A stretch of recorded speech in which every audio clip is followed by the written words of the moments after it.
Oi, meu nome é Rebeca, eu sou aluna do primeiro ano matutino e hoje vim aqui falar um pouquinho mais sobre o sistema locomotor das regiões do tórax, do abdômen e do dorso, mais especificamente os ossos, os músculos, as articulações e os movimentos que compõem essa região. A região do tórax ela é formada por 12 pares de costelas.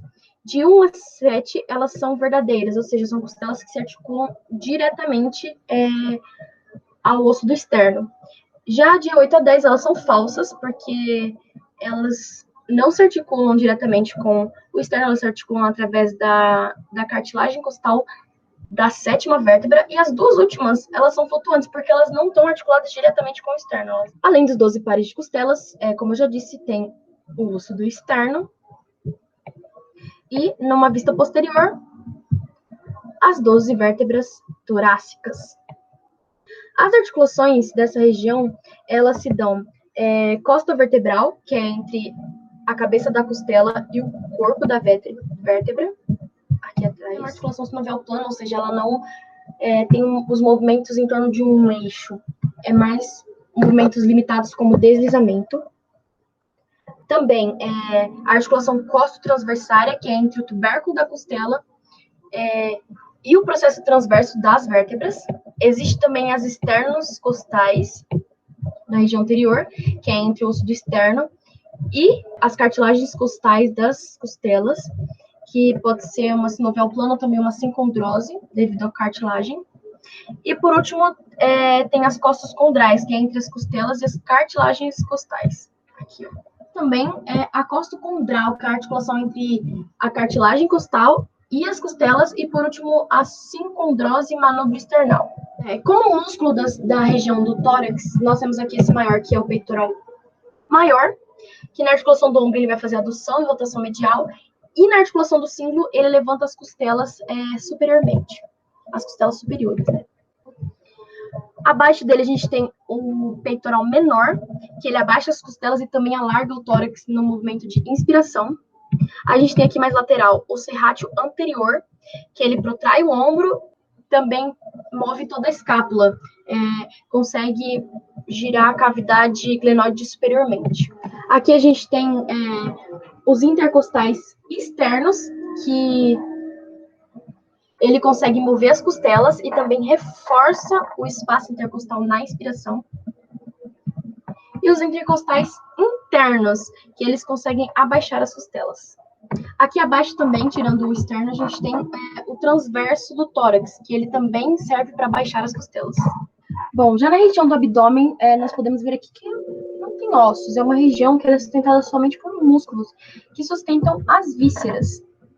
Por exemplo, retirando aqui as vísceras e os órgãos, a gente não tem mais nada, só apenas na região posterior que nós temos as vértebras lombares, sacrais e coxígeas, só que aí a gente vê na parte do dorso.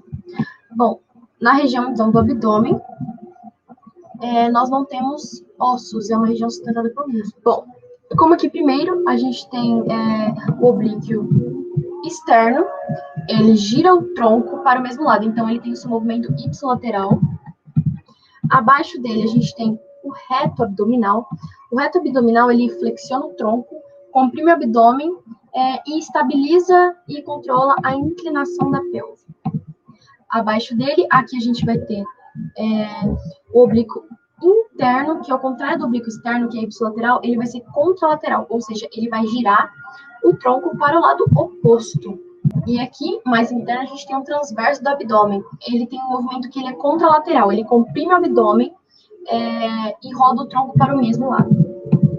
E ainda na região anterior, a gente tem um músculo pequenininho aqui, que é o piramidal. O piramidal, a sua função principal é tensionar a linha alba, essa linha aqui, ó, que fica passando bem no meio do eixo do nosso corpo. Já na parede posterior do nosso abdômen, a gente tem o músculo ilio-psoas, que é a junção do psoas maior com o ilíaco.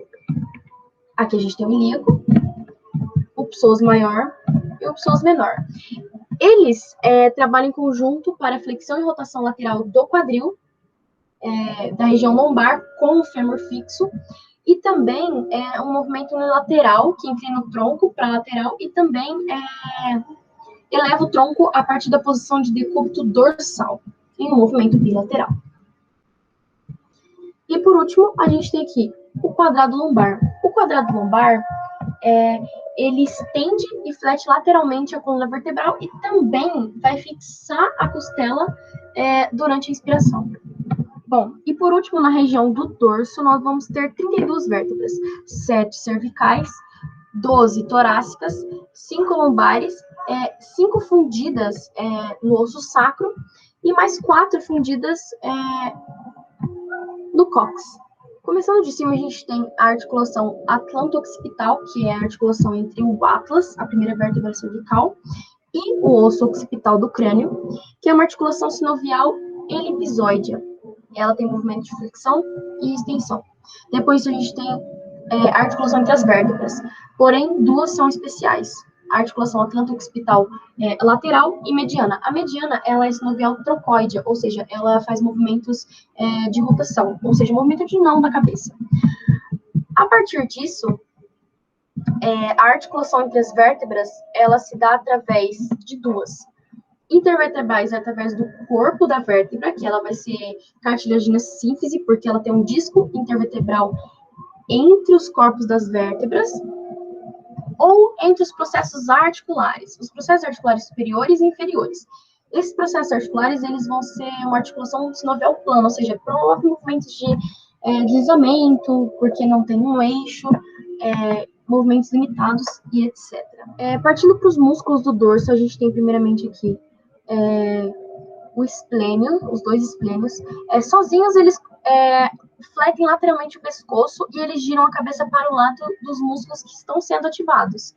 Juntos, eles conseguem estender a cabeça e estender o pescoço. Depois, nós temos um grande músculo, o latíssimo dorso, que na articulação do ombro, como a gente já falou, ele vai fazer adução e rotação medial, e na articulação do cíngulo, ele vai fazer adução e também vai conseguir abaixar a escápula. Depois disso, nós vamos ter o serrátil posterior inferior, que ele vai abaixar da 9ª até a 12ª costelas e também vai ajudar na expiração. Existe também o trapézio. O trapézio, na sua parte descendente, ele vai manter a articulação do braço e vai elevar a escápula. Na sua parte transversa, ele vai fazer a adução da escápula e na sua parte ascendente, ele vai abaixar a escápula e rodá-la para baixo. A partir daí, a gente consegue ver novos músculos. Aqui a gente vai ter o romboide maior e o romboide menor. Os romboides, eles vão retrair a escápula e também vão girar a cavidade glenoidal inferiormente, além de ajudar a fixar a articulação escápulo-torácica, a articulação entre a escápula e o esqueleto axial. Aqui também, se nós temos o serrátil posterior inferior, nós temos o superior. O superior, ele vai elevar da 2ª até a 5ª costela na inspiração, diferentemente do serrátil inferior. Bom, seguindo, nós temos o levantador da escápula, que, como o nome já diz, ele levanta a escápula e também consegue fazer uma rotação superior dela.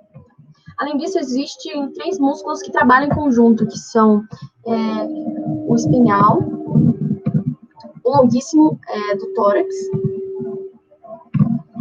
e o ilho costal. Em um movimento bilateral, eles conseguem estender a coluna vertebral e a cabeça, e quando o dorso ele é fletido, eles controlam o movimento via uma contração excêntrica. Já um movimento unilateral, eles fletem lateralmente a coluna vertebral. Bom, além disso, nós temos alguns músculos que são vertebrais, que atuam nas vértebras, como o escaleno anterior, o escaleno médio e o escaleno posterior.